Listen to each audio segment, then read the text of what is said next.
चलो एक पॉइंट अपने ले लेते हैं पेज 111 पे, सेक्शन 40 का क्लॉज बी। क्लॉज ए अभी मैंने पूरा स्क्रिप्ट कर दिया, सीधा क्लॉज बी ले रहे हैं। क्लॉज ए में मोस्टली टीडीएस की बात हुई है, टीडीएस नहीं हुआ है ना तो फिर मिक्सअप हो जाएगा। 40 बी देख लो, payment to partners. Partnership form की बात बीच में थोड़ी बहुत हो भी रही थी, तो उससे उस कंटेक्स्ट में आपको समझा देता हूँ कि ये कैसे काम कर रहा है। इसमें अमेंडमेंट भी है, लेटेस्ट अमेंडमेंट है, तो जो आपके एग्जाम में काम आएगा, क्योंकि अभी जून एग्जाम से ही एप्लीकेबल हुआ था। तो क्या हो रहा है थोड़ा समझ लेते हैं। इंटरेस्टिंग सेक्शन है, कैलकुलेशन है तो मजा भी आता है।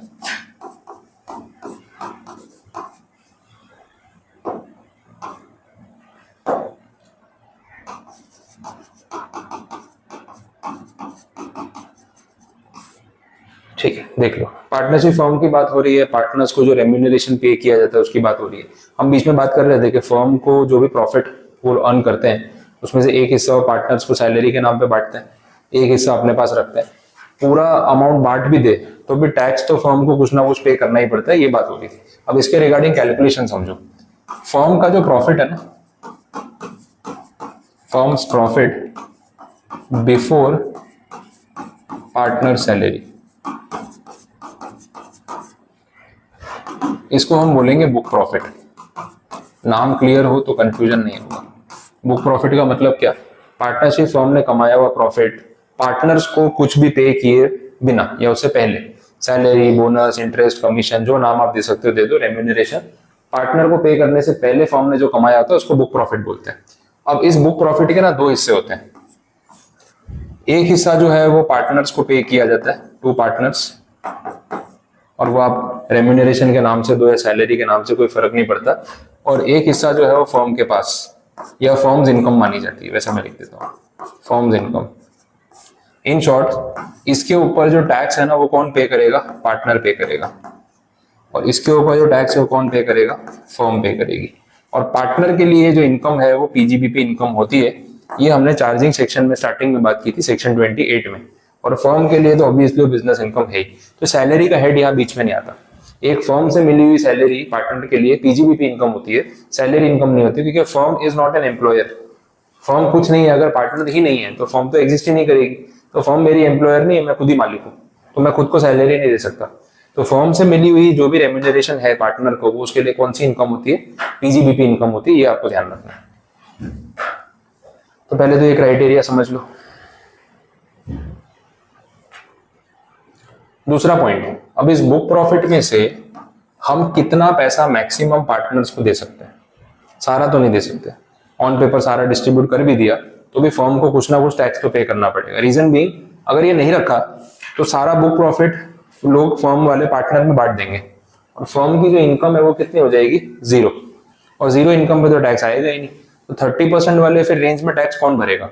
तो लिमिट जो सेट की उसमें ऐसा बोला कि फर्म का जो बुक प्रॉफिट है ना, मैं अगेन क्राइटेरिया वो यूज कर रहा हूँ, बुक प्रॉफिट, उसमें जो फर्स्ट 6 लाख रुपीज है, first 6 lakh rupees of book profit, अगर 6 लाख रुपए तक का बुक प्रॉफिट फर्म ने कमाया है तो उसमें से वो मैक्सिमम कितना पैसा रेम्यूनरेशन के नाम पे पार्टनर्स को बांट सकते हैं? तो इन्होंने बोला either 90% or rupees 3 lakh, whichever is higher. ध्यान से समझ लो, पहला 6 लाख रुपए तक का जो बुक प्रॉफिट है उसका 90% या फिर 3 लाख रुपए, विच एवर इज हायर। तो अगर आपका बुक प्रॉफिट एक्चुअल में एग्जैक्ट 6 लाख है तो क्या सीन होगा? 6 लाख का 90% करेंगे, कितना आएगा? 5,40,000। Comparing that with 3 lakh, whichever is higher, तो कितना सिलेक्ट होगा? 5,40,000। समझ आ रहा है? तो इन शॉर्ट, 6 लाख रुपए के बुक प्रॉफिट में से आप 5,40,000 पार्टनर्स में बांट दो, इस पे पार्टनर को टैक्स भरने दो। But what about the remaining amount? ये 60,000 पे टैक्स कौन भरेगा? फर्म भरेगी। और कितना टैक्स लगता है इस पे? 30%। समझ आया? पक्का हो गया ये। इससे कम रेम्यूनरेशन आप पार्टनर को देना चाहते हो तो ठीक है, आप बोले नहीं 5 लाख दे देते हैं, बाकी का 1 लाख फर्म की इनकम, फेयर इनफ, कोई बात नहीं। तो 1 लाख पे 30% लग जाएगा, बट आप ज्यादा से ज्यादा इतना ही पार्टनर्स में डिस्ट्रीब्यूट कर सकते हो एज सैलरी। बाकी का अमाउंट फर्म के अकाउंट में टैक्सेबल होगा। इस पे 18,000 रुपये आपका टैक्स पक्का हो गया। अब 60 में से 18 तो चला गया, बचा कितना? 42। ये 42 पार्टनर में बांटना है तो बांट दो, कोई मना थोड़ी कर रहा है। इसको क्या बोलेंगे? विड्रॉल्स। एक कैपिटल विड्रॉल्स हो जाएंगे, इसको सैलरी नहीं बोलेंगे वैसा, या रेम्यूनरेशन नहीं बोलेंगे, ऐसा हिसाब होगा। अच्छा 6 लाख से ऊपर बुक प्रॉफिट हुआ तो 6 लाख तो उन्होंने एक लिमिट दी है सेक्शन में, 6 लाख से ऊपर बुक प्रॉफिट गया तो बोला जो ऊपर का बुक प्रॉफिट होगा ना अबाउट 6 lakhs उसका 60% ये फ्लैट कर दिया, 60% आप रेम्यूनरेशन के नाम पे पार्टनर को दे सकते हैं। तो पहले 6 लाख तक जो है ना उसमें दो क्राइटेरिया रखे, 3 लाख और 90% विच एवर इज हायर, और उसके ऊपर जाएगा तो कितना 60%। मैं गिनवा देता हूँ ना, एग्जांपल ले लेते हैं चलो तो कंफ्यूजन नहीं होगा। Book profit of the firm, अब बुक प्रॉफिट बोला वाला अंडरस्टूड है कि सैलरी इसमें से अभी तक दी नहीं है, 10 लाख रुपए एग्जांपल ले लो। अब बोले कैसे कैलकुलेट करें कि इसमें से मैक्सिमम रेम्यूनरेशन पार्टनर्स को कितना दिया जा सकता है। तो पहले तो आप ये 10 लाख को ना दो पार्ट में बांट लो, up to 6 lakhs and above 6 lakhs, ठीक है सिंपल। तो ये तो पूरे 6 लाख रुपए हो गए और ऊपर कितने हो गए 4 लाख रुपए कंप्लीट। 10 लाख को दो पार्ट में बाइफरकेट कर दिया, 6 and 4। 6 लाख में आपको पता है क्या क्राइटेरिया है, 90% or 3 lakh rupees whichever is higher. तो क्या सिलेक्ट होगा यहाँ पे, हमेशा 90% ही होगा ऑब्वियसली, जब पूरा 6 लाख है तो उसका 90% ही हायर आने वाला है। तो यहाँ पे जो आप अमाउंट बांट सकते हो वो है 5,40,000। बोलो कुछ कंफ्यूजन। अब देखो जो 4 लाख है उस पे क्या रूल लगाया इन्होंने 60%, तो वो कितना होगा 2,40,000, समझ आया। अब इन दोनों को प्लस करना पड़ेगा, ये भी रेम्यूनरेशन है ये भी रेम्यूनरेशन है, प्लस करो तो कितना बनेगा 7,80,000। 8 लाख बोल रहे थे क्या,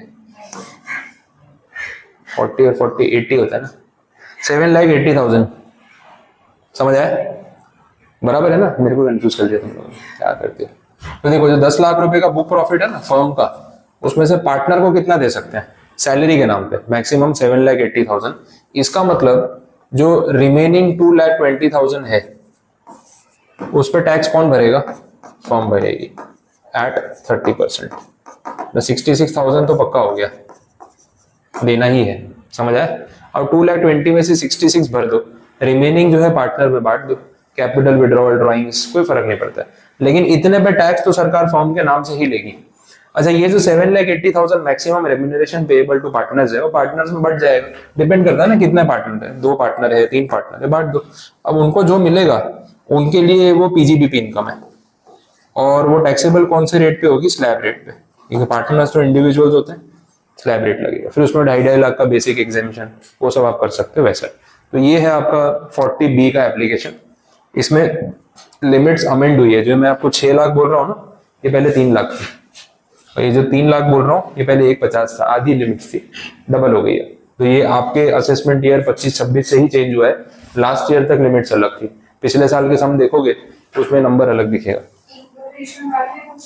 वो तो फिर आपके पार्टनरशिप डीड में जो रेशियो होगा, जितने पार्टनर हैं अब वो इक्वल रेशियो में है तो इक्वल बटेगा, अगर वो 40-20-40 में है तो वैसे बटेगा, ठीक है वैसा होगा। 50-25-25 तो वैसे बटेगा, डिपेंडिंग कितने पार्टनर है। वो तो ये अपना लुकआउट है ही नहीं, वो तो फिर जो फॉर्म की डीड में लिखा होगा वैसे अपने काम करेंगे। 15 लाख हाँ तो वैसे गिन सकते हैं, ये 6 लाख इधर और बाकी का 9 लाख उधर। 6 लाख तो फिक्स है, अप टू 6 लाख तो सेक्शन में ही लिखा है, 6 लाख के ऊपर जो भी होगा वो इधर आ जाएगा। तो यहाँ पे फिर हो जाएगा 6 + 9 ऐसे हो जाएगा। तो 6 वाले पे तो आपका ये 540 फिक्स है, 9 लाख पे गिन लो 60%, ये भी 540 आएगा, समझ आ रहा है। तो ये टोटल हो गया 10,80,000। तो 15 लाख में से 10,80,000 रेम्यूनरेशन, बाकी का जो भी बचा 4,20,000 समथिंग वो फर्म की इनकम, और उस पर 30% टैक्स। वो तो फिर अमाउंट कुछ भी ले लो कोई फर्क नहीं पड़ेगा। बोलो कोई क्वेरी, देख लो क्लियर है।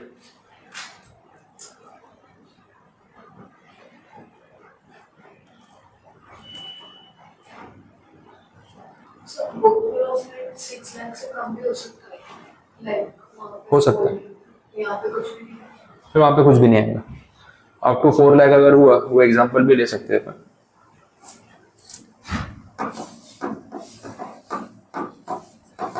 बुक प्रॉफिट 4 लाख, तो ये तो अप टू 6 लाख वाले में आ गया, तो इस पे तो क्राइटेरिया डायरेक्ट ही लगा दो आप, 90% or 3 lakh rupees whichever is higher. 4 lakh का 90% होगा 360, और सामने आप कंपेयर करोगे 3 लाख से, दोनों में से विच एवर इज हाई, कौन सा सिलेक्ट होगा? 360। तो this is the maximum remuneration eligible for deduction. तो 4 लाख में 360 तक बांट दो, बाकी का 40,000 जो है वो फॉर्म को टैक्सेबल होगा कंपलसरी। वैसा अमाउंट कुछ भी हो, फिर रूल सेम रहने वाला है। एक बार रूल समझ आ गया फिर तो अमाउंट से कोई फर्क ही नहीं पड़ेगा वैसा।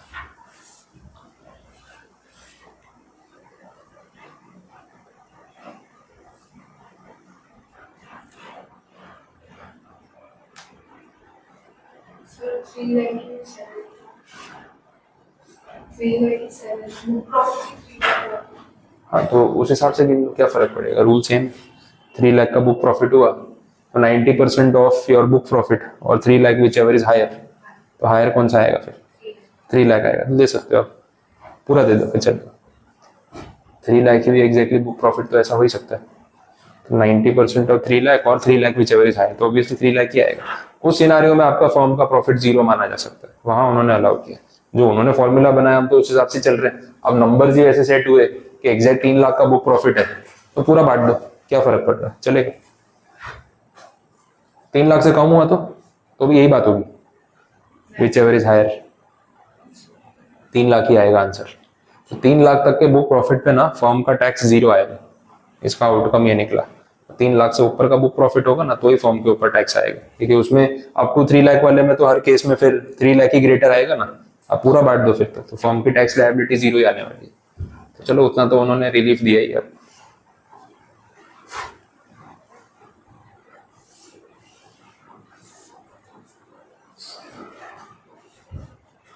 ये सब सैलरी खाली वर्किंग पार्टनर को दे सकते हैं। ये रेम्यूनरेशन का मतलब ये होता है मेहनत के पैसे। और जो डॉर्मेंट पार्टनर है, स्लीपिंग पार्टनर है, इनएक्टिव पार्टनर है, उसको आप रेम्यूनरेशन नहीं दे सकते।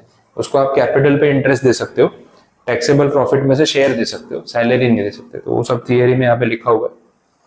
पार्टनर को अगर कैपिटल पे इंटरेस्ट दिया जा रहा है वो भी चलेगा, लेकिन 12% पर एनम सिंपल इंटरेस्ट से ज्यादा अलाउड नहीं है।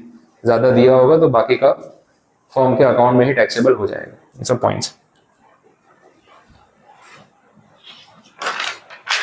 तो ये आपका 40B जो है वो यहाँ पे कंप्लीट हुआ।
बोलो, हो गया, नोट कर लिया।